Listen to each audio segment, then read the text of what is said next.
Good morning प्यारे मित्रों, कैसे हैं। सोमवीर से हैं। एक बार पुनः आप सभी का त्रिमूर्ति कोचिंग सेंटर यूट्यूब चैनल में स्वागत करता हूं। मित्रों, आज का मेरा जो टॉपिक रहेगा मैथ का, वो भिन्न रहेगा। भिन्न, फ्रैक्शन आप सब जानते हैं। भिन्न साथ, ये भिन्न जो होता है ये क्या होता है वो आपको मैं बताता जा रहा हूँ। कुछ प्रश्नों को मैंने साथ में लेकर के चला हूँ जो कि परीक्षाओं की दृष्टि से बहुत ही महत्वपूर्ण है साथियों। रेलवे की परीक्षा हो, चाहे वो उत्तर प्रदेश शिक्षक भर्ती परीक्षा हो, अभी हाल ही में आने वाला है, तो ये काफ़ी महत्वपूर्ण प्रश्न है। इनको लेकर के चलता हूँ साथियों। तो सबसे पहले मैं आपको बता दूं कि भिन्न क्या होता है साथियों। What you know about fraction. What is fraction. तो साथियों, आपने एक तो न्यूमरेटर देखा है और एक होता है डिनोमिनेटर।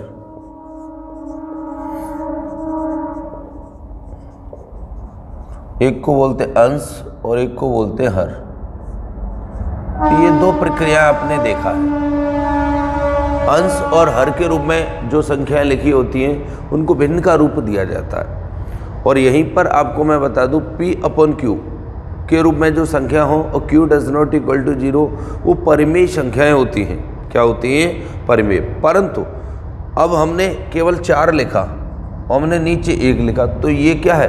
परिमेय संख्या। It is not to be a fraction. इसको हम भिन्न का रूप नहीं दे देंगे क्योंकि ये 4 ही होगा। परंतु अगर मैं इसको लिख दूं 2/3, तो ये अपने आप में भिन्न का रूप हो जाएगा। क्या हो जाएगा? भिन्न का रूप। अब बात करते हैं कि भिन्न जो है कितने प्रकार की होती हैं वास्तविकता में। तो साथियों, भिन्न जो है, एक तो होता है साधारण भिन्न और एक होता है दशमलव भिन्न।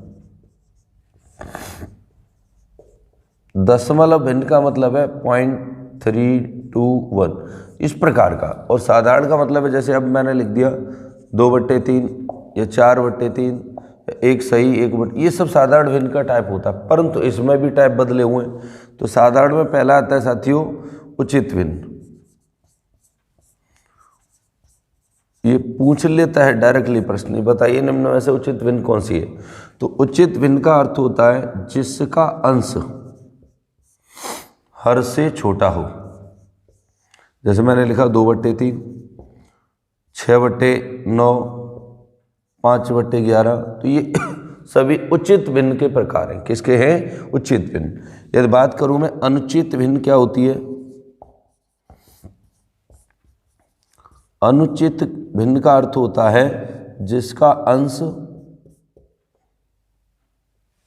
बड़ा हो हर से।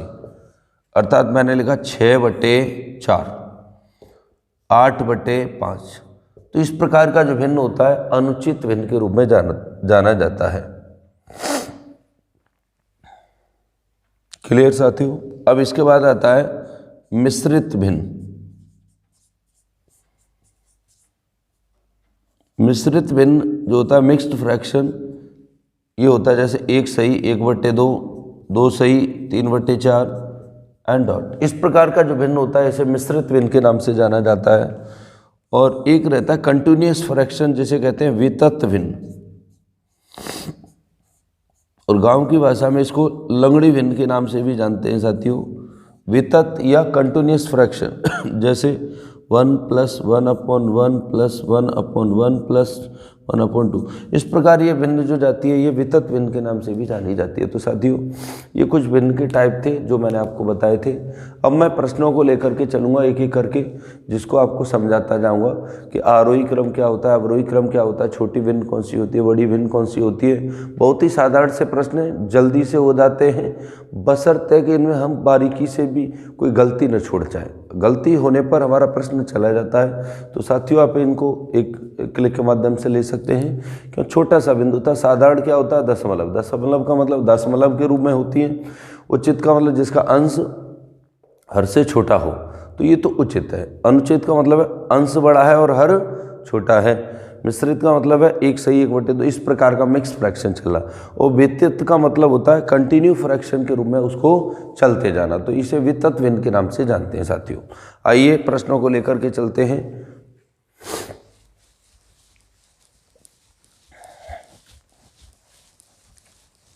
साथियों, बाकी और भी जैसे सिंप्लीफिकेशन है, उस दिन घातांक करड़ी का हमने वीडियो डाला था, आप चाहें तो उसको भी वॉच करिए, जिससे प्रश्न आपका आसानी से परीक्षा में प्राप्त हो सके। तो पहला प्रश्न लेकर के चलते हैं साथियों। क्वेश्चन पहला है, कहता है कि आरोही क्रम में लगाइए। तो सबसे पहला बिंदु हम लेकर के चलते हैं, आरोही क्या होता है। और मुझे उम्मीद है आरोही क्रम के बारे में आप सब जानते होंगे। आरोही का मतलब होता है बढ़ता हुआ क्रम, बढ़ता क्रम, और अवरोही का अर्थ होता है घटता क्रम, घटता हुआ क्रम।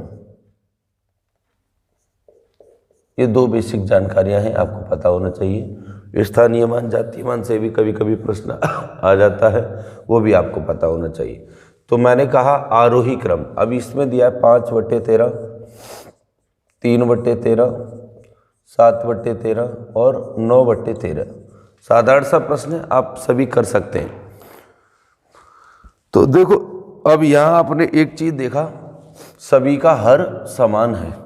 क्या है? हर समान है। आपको हल नहीं करना है इसको, हर समान है। तो जो संख्या ऊपर छोटी होगी वो तो सबसे छोटी होगी, और जो सबसे बड़ी होगी वो सबसे बड़ी होगी। अभी कह रहा आरोही क्रम में लिखना है, तो आरोही का मतलब होता है बढ़ता हुआ क्रम, अर्थात सबसे छोटी, इससे बड़ी 5/13, इससे बड़ी 7/13 और इससे बड़ी 9/13। तो ये आरोही क्रम सुसज्जित हो गया। अब यहीं पर देखो प्रश्न एक और आ जाता है। चलो, ये तो मैंने दूसरा क्वेश्चन में अपना लेकर के चलता हूँ। जैसे मैंने लिखा आपको 8/5, 7/5, 11/5 और 13/5। वो कहता है सबसे बड़ी कौन सी होगी। तो सबसे बड़ा देखो आपको वैसे ही दिख रहा है, हर समान हो, जो संख्या सबसे बड़ी है ऊपर वो सबसे बड़ी होगी। और यही एक और प्रश्न बदल दूं मैं आपके लिए। एक प्रश्न मैं लेता हूं कि सपोज मान के चलो 5/11, 5/13, 5/19, 5/2। आपने देखा अब अंश समान है। इसमें तो समय हर समान था, परंतु अब जो प्रश्न मैंने लिखा आपके लिए तो उसमें क्या अंश समान है। तो अब वो कहता है इसमें सबसे बड़ी कौन सी है। तो साथियों ध्यान रखिए, यदि अंश समान हो, क्या समान हो? अंश समान हो, और हर डिफरेंट हो, हर जिसका मान ज़्यादा होगा वो सबसे छोटी होगी, और हर में जिसका मान कम होगा वो सबसे बड़ी होगी। क्योंकि देखो जब भाग देंगे तो ये सब दशमलव में चली जाएंगी, और ये 2.5 के समथिंग 2.5 हो जाएगी। तो सबसे बड़ी कौन सी होगी? 5/2। एक और प्रश्न मैं यहीं पर आपके लिए लेके चलता हूँ। 1/2, 3/4, 5/6, 7/8। ये प्रश्न मैंने लिया। वो कहता है बताइए इनमें सबसे बड़ी कौन सी है। तो जब अंतर की बात आ जाए, क्या आ जाए? अंतर। ये ध्यान रखिए, अंतर यदि समान हो, क्या समान हो? अंतर समान हो, और जिसका अंश सबसे बड़ा हो तो वो सबसे बड़ी होगी। अदरवाइज आप सॉल्व करके भी देख लीजिए। 0.5 हो गया। देखो एलसीएम वाला मेथड से भी इस्तेमाल कर सकते हैं हम, डायरेक्ट हम भाग दे करके भी इसको सॉल्व कर सकते हैं। ये हर प्रकार के टाइप हमें आने चाहिए। अब इसका भाग दूंगा मैं, तो 4 7 28 और 2 बचा, 4 5 20। इसका भाग देंगे तो 6 7 42, कितना बच गया? 8 बचा हमारे पास। अब इसका 6 का भाग दूंगा मैं, सॉरी 6 7 वाले 6 48 भी हो जाएगा। 6 48, 2 बचा, और 6 3 18। अब इसका भाग दूंगा मैं तो ये होता है 8 8 64, 8 9 72, तो 8 8 64, 6 बच गया, और भाग देने 8 7 56। तो आपने देखा सबसे बड़ी कौन सी है? ये है। तो वही मैं बताना चाह रहा था आपसे, जब अंतर समान हो अंश और हर का, और वो कहे कि सबसे छोटी कौन सी है और सबसे बड़ी कौन सी है, तो जो संख्या अंश के रूप में सबसे बड़ी हो वो तो सबसे बड़ी होगी, और जो संख्या सबसे छोटी हो वो सबसे छोटी होगी। ये बेसिक जानकारी है, थोड़ा सा जानकारी होना बहुत जरूरी है साथियों। पहला प्रश्न हमारा हो गया। दूसरा प्रश्न लेकर के चलते हैं, नोट कर सकते हैं आप इन सभी चीज़ों को। सेकंड प्रश्न है हमारा 1/2, 2/3, 3/4। अच्छा यही प्रश्न आ गया। अंतर दोनों का समान आ रहा है। जब अंतर समान है तो सबसे बड़ा कौन सा होगा, वही संख्या होगी जो दिया हुआ है इसमें, सबसे बड़ी जिसका अंश सबसे बड़ा हुआ। अब जैसे ये प्रश्न है, इसको अवरोही क्रम में लगाना है।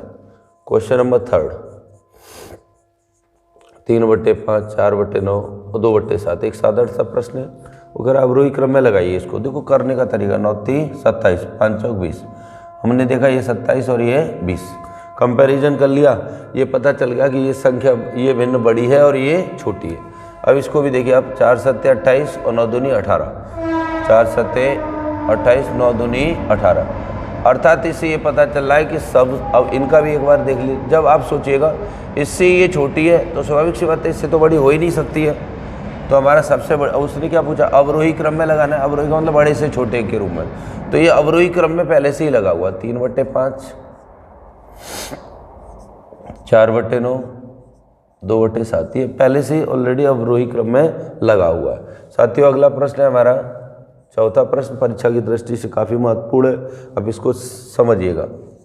क्वेश्चन नंबर 4 है हमारा, 2 = x + 1/1 + 1/3 + 1/4।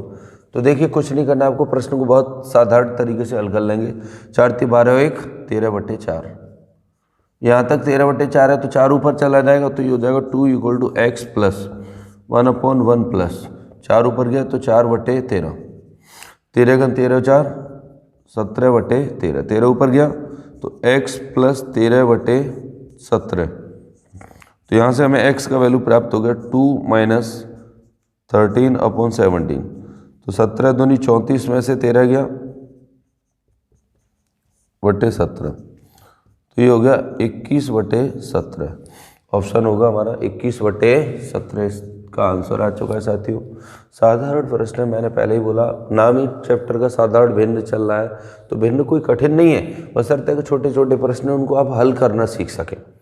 5वां प्रश्न लेकर के चलता हूँ। ये प्रश्न मैं स्पेशली अब हाल ही की जो परीक्षाएं आ रही हैं उनके लिए लेकर के चल रहा हूँ, क्योंकि जिससे कैंडिडेट इनको साधारण तरीके से सॉल्व कर सके, कभी उनको दिक्कत ना हो, क्योंकि प्रश्नों का लेवल बहुत बड़ा नहीं है। परीक्षा में भी प्रश्न बहुत बड़ा नहीं आता है, परंतु बच्चा कन्फ्यूजन के कारण प्रश्नों को नहीं सॉल्व कर पाता है। साथियों 5वां प्रश्न हमारा, x = 1 + 1/1 + 1 + 1/2। तो वही सेम प्रोसीजर, 2 1 2 1, 3/2, 2 ऊपर चला जाएगा तो 1 + 1/1 + 2/3 हो गया, 3 1 3 और 2, 5/3, 3 ऊपर चला जाएगा तो 1 + 3/5, दैट मीन्स 5 1 5 और 3, 8/5। अब 8/5 ऑप्शन में है क्या, कौन सा प्रश्न है हमारा, ये वाला प्रश्न। चलो कोई बात नहीं, अभी तो सॉल्व करना है। तो देयरफॉर ये तो हमारा x का वैल्यू आ गया। अब वो कह रहा है 2x + 7/4 का वैल्यू क्या होगा, तो 2 × x, x का वैल्यू कितना, 8/5 + 7/4, तो ये हो गया 8 दूनी 16/5 + 7/4। एक बार थोड़ा चेक करिए, 2 1 2 1, 3/2, 2 ऊपर गया, कहीं स्टेप कोई छूट तो नहीं गया, तो 3/5, 5 1 5 और 3, 8/5, 5 ऊपर गया, कुछ छूट गया ऐसा लग रहा है, 3/2, तो एक ये संख्या जो है 2 3 4, 1 2 3, एक संख्या छूट गया है। चलो साधारण के रूप में आप मान भी लीजिए, ठीक है,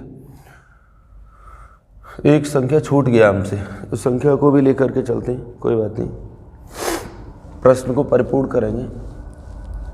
जो संख्या हमसे छूटा हुआ उसको लेकर के चलेंगे, जल्दबाजी नहीं है। यहीं पर करता हूँ मैं, 2 1 2 1 3/2। अब ये 2 ऊपर जाएगा तो ये हो जाएगा 3 1 3 और 2 5/3, ठीक है। यहाँ जो हमें पद चाहिए था, ये स्टेप 4 है, 1 2 3 4, तो यहाँ एक पद और बढ़ेगा साथियों, 1 + 1/2, ये प्रश्न हमारा परिपूर्ण होता है। तो 2 1 2, देखिए जैसे हम लेकर के चलें 1 + 1/1 + 1/2, ये हमारा कंप्लीट क्वेश्चन अब हुआ है, वो थोड़ा सा मिस्टेक हुआ, 2 1 2 1, 3/2, तो साथियों 2 ऊपर गया तो ये हो गया 1 + 1/1 + 1/1, प्लस 2/3, 3 एकम 3 2, 5/3। अब पुनः 3 ऊपर गया तो ये हो गया 1 + 1/1 प्लस 3/5, 5 एकम 5 और 3 8/5।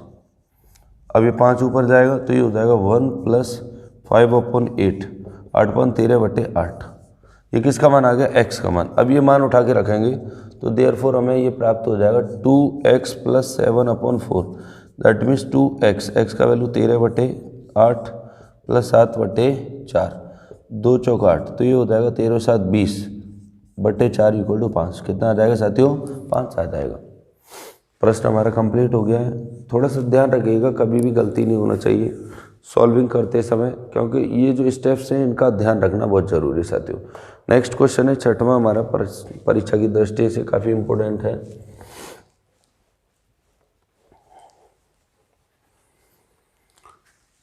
इस प्रकार का प्रश्न परीक्षा में ज़्यादातर पूछने को आ रहा है। 6वां प्रश्न देखिए साथियों, ये दिया 3.68 पे बार माइनस 2.79 पे बार। वो कह रहा बार इसको सॉल्व किस प्रकार करना है। तो साथियों ये हो गया 3 + 68/99। अब आप सोच रहे हो 99 क्यों लिखा? क्योंकि इसका भी 9 और इसका भी 9। इसी प्रकार ये कंप्लीट हुआ माइनस 2 + 79/99। तो ये हो जाएगा साथियों 3 में से 2 गया 1 प्लस, अब इसमें से इसको माइनस करेंगे हम, तो आप सोचिएगा ये बड़ा है और ये छोटा है, तो ये माइनस का आ जाएगा हमारा 9 में से 8 गया 1 और 7 में से 6 गया 1/99। 11 से कट गया 1 - 1/11 99 9 हो गया, दैट मीन्स 9 × 9 = 8/9। अब हमें ऑप्शन देख लेना है मैच किस में करना है। 9 का जब मैं इसमें भाग दूंगा 8/9, तो देखिए साथियों कितनी बार जा रहा है 9 8 72, पुनः 8 9 8 72, 9 8 72, कंटिन्यू 8 का सीरीज चलता रहेगा। तो इस पर अब हमें ये देखिए कौन सा आंसर हमारा मैच करेगा। ये बहुत ज़रूरी है क्यों परीक्षा में ऐसे प्रश्न पूछ लेता है। हमें 8 की सीरीज चलिए तो हमारा जो बनना है ये 0.88 पे बार बन जाएगा, क्योंकि आप इसको सॉल्व करेंगे। देखो 88/99, 11 8 88, 11 9 99, 8/9 आ गया, ऑप्शन हमारा मैच कर गया। तो ऐसा प्रश्न परीक्षा में जरूर आ जाता है, ध्यान रखिएगा। 6वां प्रश्न हो गया साथियों।